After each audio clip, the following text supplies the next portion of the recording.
Alors, question suivante. Daniel, en CDD ou au chômage, est-il possible d'obtenir un crédit immobilier? Quels sont les organismes particuliers à contacter? Alors, il faut appeler qui? Alors, la liste ne va pas être très longue. Là, il faut se mouiller. Non, vraiment, là, il faut se rendre à l'évidence. Aujourd'hui, quand on emprunte sur 20 ans, ce qui va garantir le remboursement du prêt, c'est les revenus, évidemment, qu'on va pouvoir avoir. Donc, la banque demande, et ça, c'est le sésame, c'est vraiment d'être en CDI. C'est la condition sine qua non pour emprunter. Il peut être possible d'emprunter en CDD, mais dans certains cas, essentiellement si on est en CDD dans la fonction publique. Mais pourtant, il y a énormément de CDD. C'est vrai que de plus en plus, maintenant, les recrutements sont en CDD. Ça n'a pas de sens. Et là, les banques sont toujours très restrictives. Ouais, parce que 86% des embauches se font en effet en CDD. Après, dans le stock total de gens qui travaillent, il n'y en a que 15% en CDD.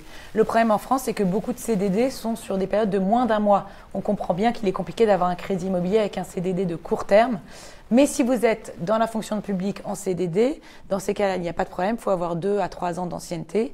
Et si jamais vous voulez emprunter en CDD, le mieux est d'être en couple avec un CDI. Au début, du coup, vos revenus ne seront pas pris en compte. Mais lorsque vous passerez en CDI, on pourra prendre en compte vos revenus et adapter, et du coup, la mensualité du prêt. Donc, on le voit, un CDD, c'est pas simple. Et ceux qui sont intermittents du spectacle aussi, c'est un peu compliqué, avec des revenus irréguliers, des périodes où il n'y a rien, d'autres périodes où il y a un peu plus. Alors, intermittents du spectacle et intérimaires sont des statuts qui sont plus favorisés par les banques.